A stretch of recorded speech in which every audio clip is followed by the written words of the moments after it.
Batal main di Piala Dunia U20 2023, PSSI copot Shin Tae-yong. Lawan Filipina, ujian perdana Timnas Indonesia U22 demi emas SEA Games 2023. Simak informasi selengkapnya sebagai berikut.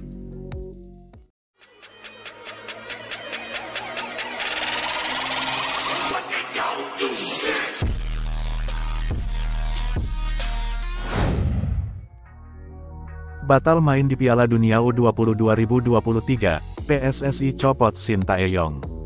Persatuan Sepak Bola Seluruh Indonesia (PSSI) resmi mencopot Shin Tae-yong (STY) dari jabatan pelatih Timnas Indonesia U20.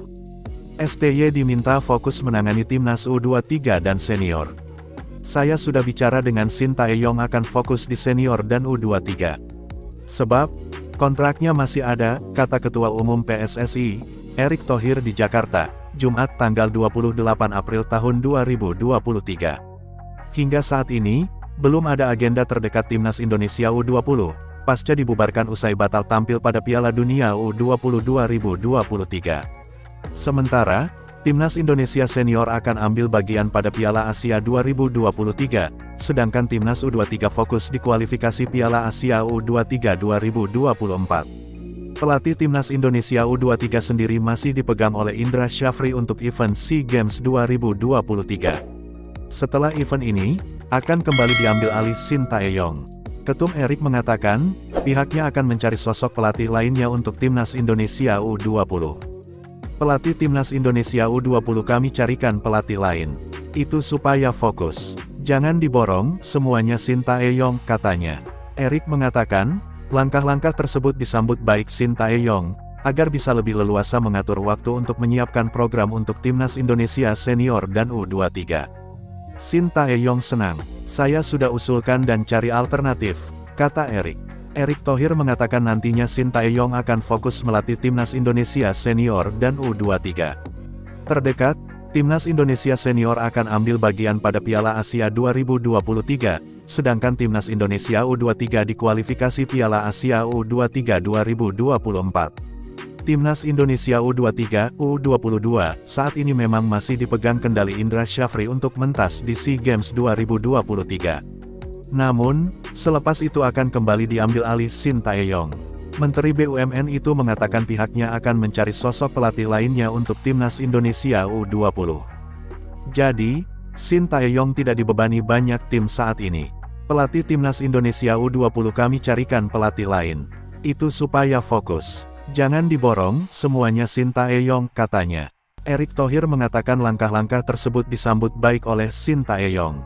Jadi, pelatih asal Korea Selatan itu bisa lebih leluasa mengatur waktu untuk menyiapkan program untuk Timnas Indonesia Senior dan U23. Shin Tae-yong senang. Saya sudah usulkan dan cari alternatif, ucapnya. Lebih jauh Erick Thohir juga sudah memberi isyarat jika Shin Tae-yong akan tetap melatih Timnas Indonesia. Sekadar informasi, kontrak Shin Tae-yong bakal berakhir tanggal 31 Desember tahun 2023. Namun, PSSI berencana memperpanjangnya, meski belum ada kepastian kapan kontrak itu mulai disodorkan kepada Shin Tae-yong.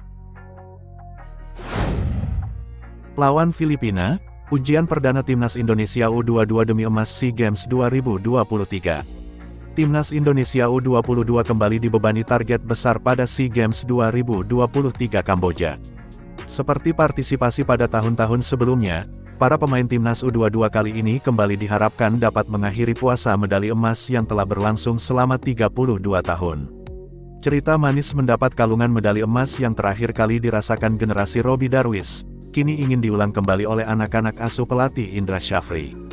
Lawan pertama kini ada di depan mata, yakni Timnas Filipina, yang sepanjang sejarah pertemuan di ajang SEA Games tidak pernah menjadi ancaman serius bagi tim Indonesia.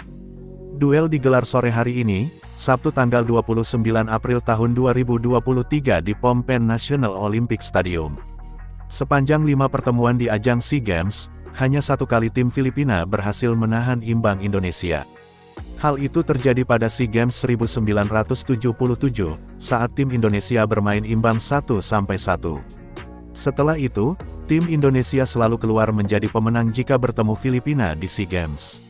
Pada 1987, Indonesia mampu menang 2-0, Kemudian pada SEA Games 1989 Indonesia bahkan mengukir kemenangan besar 5-1.